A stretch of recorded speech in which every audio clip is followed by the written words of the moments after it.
You're tuning into Black and White Sports on YouTube. The no-holds-barred truth on sports.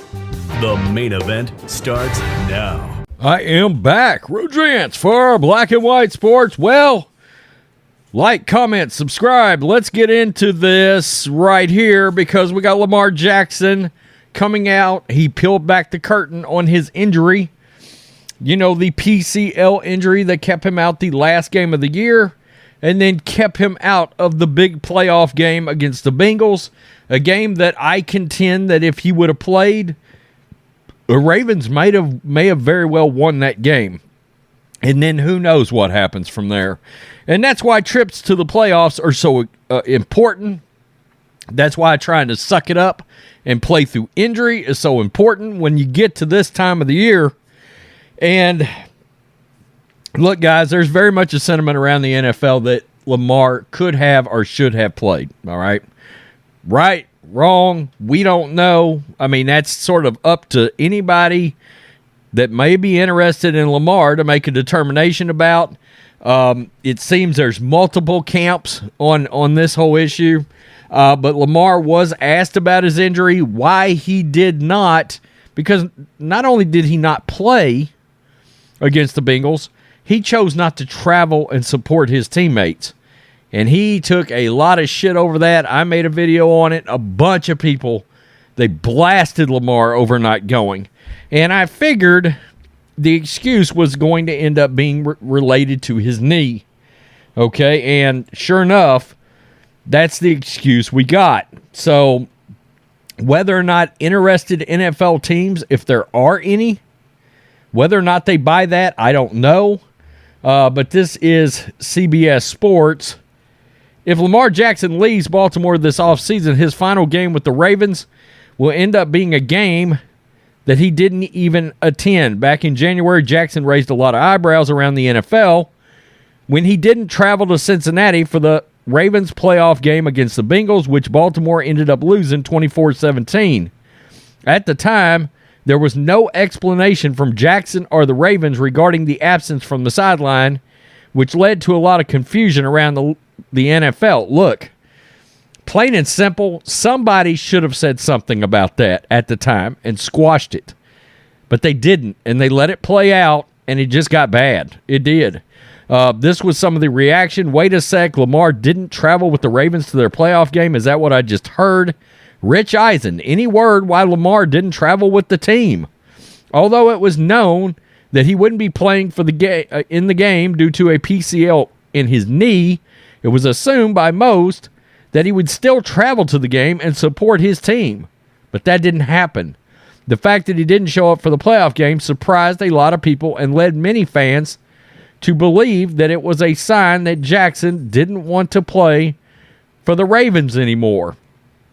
Jamison Hensley tweeted out, Ravens quarterback did not travel with the team to Cincinnati for the wildcard game, according to the NBC TV broadcast.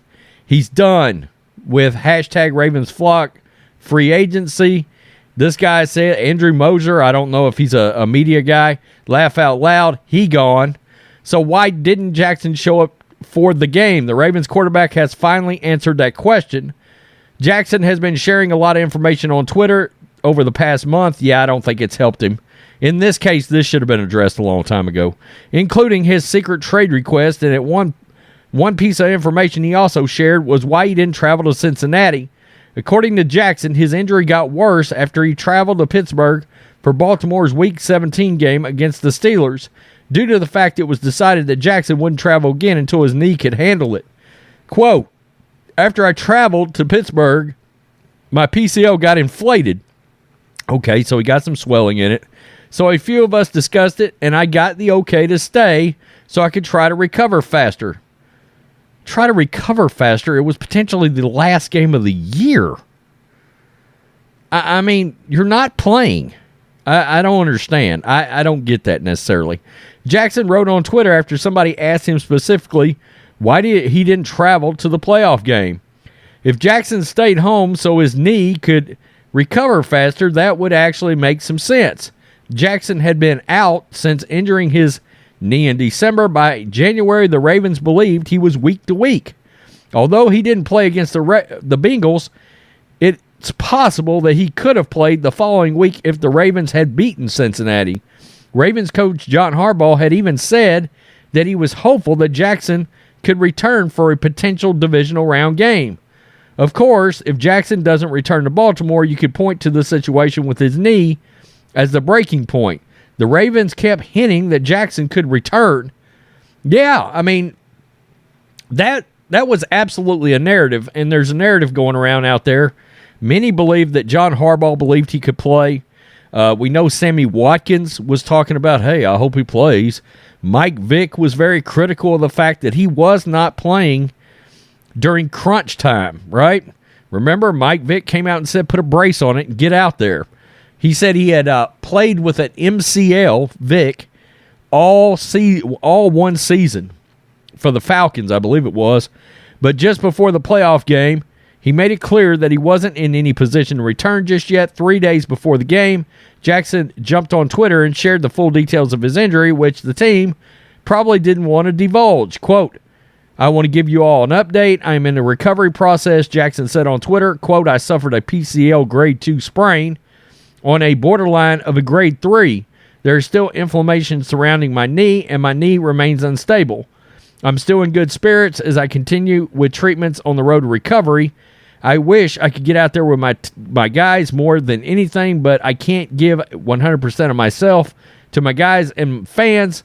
Still hopeful we still have a chance. The two sides never seem to be on the same page with the knee injury.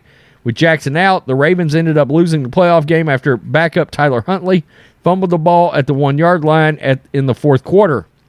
As things currently stand, the relationship between Jackson and Ravens hasn't gotten much better since that point. On March 2nd, Jackson requested a trade out of Baltimore, and 5 days later, the team hit him with a franchise tag. That's a non-exclusive.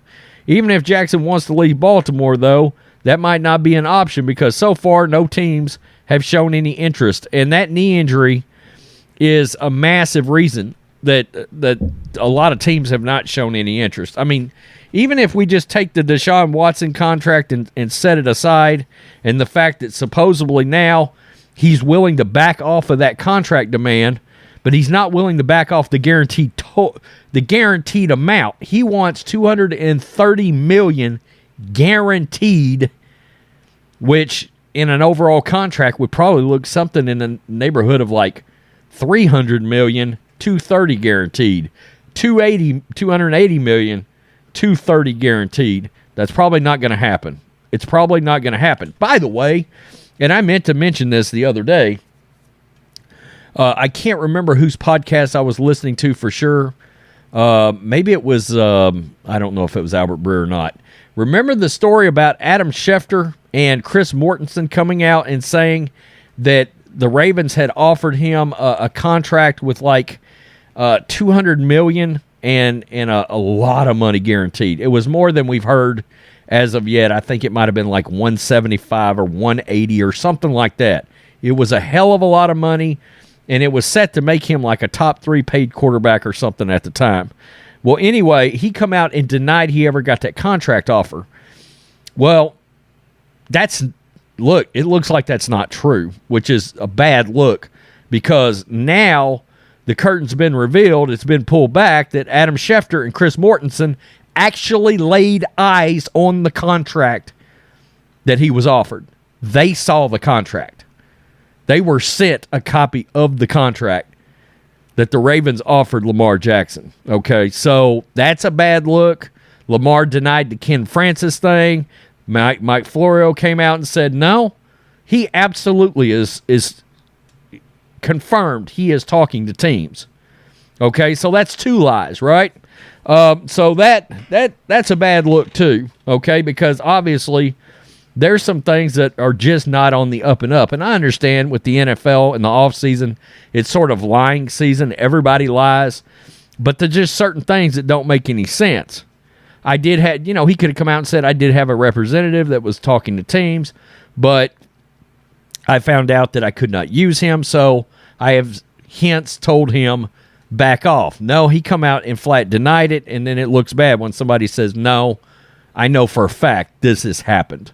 And then you find out, yeah, Schefter and Mortensen were absolutely 100% correct on their reporting. He was offered a contract beyond the 3 years, $133 million guaranteed. And there was so many teams out there.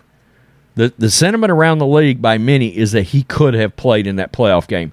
Now, I'm going to raise another thing about this and him not traveling with the team. I understand when you get aboard an airplane and you take off and you're in the air, it can cause a knee or something of that nature to swell. My question is, did Lamar literally not have anybody, as much money as he makes? He could have literally taken an Uber and had an Uber driver drive him from where he was at down to Cincinnati, right? He could have been driven down there. And that shouldn't have had any effect on his knee whatsoever because he's not having a massive change in elevation and all that. So I don't really think the knee's an excuse here. He could have gotten in the car, and we've heard of this happening with players. Go out there, look it up. Players have been injured. They want to play in the game. They don't want to, further aggravate the injury. So there are times that teams will fly in and a player will drive into a game from somewhere, in some cases hours and hours away. They will drive in just to not aggravate the injury and suit up and play on that Sunday or whenever the game is, Monday night, Thursday night. You get the point, though, that I'm trying to make. That's part of the problem here with all of this and Lamar. There's been a lack of team, and very me. And that is a great way to lose support from NFL fans. It's a great way to lose support.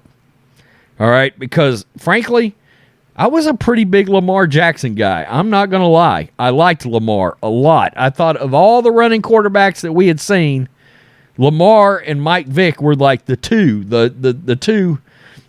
gold standards. Now, Mike, he learned how to throw in the pocket when he was with the Eagles, Andy Reid, remember?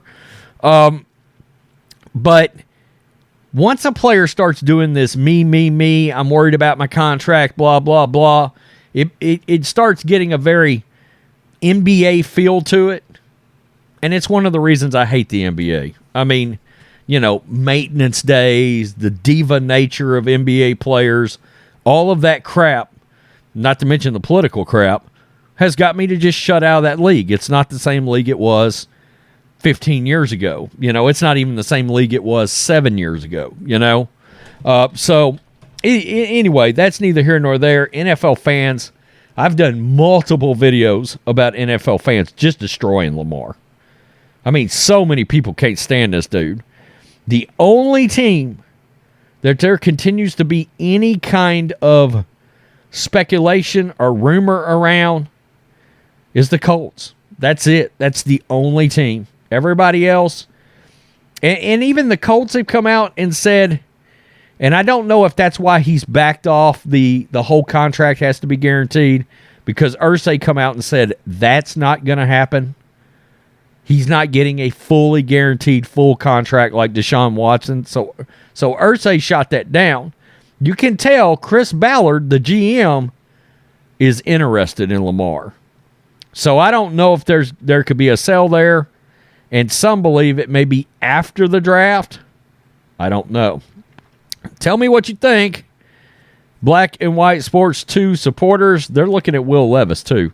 Also, on Will Levis, very quickly, go watch his tape from the year before when he had an actual good offensive coordinator, because this past season at Kentucky, he had an offensive coordinator that had been fired at multiple places, and by the way, he's gone again from Kentucky.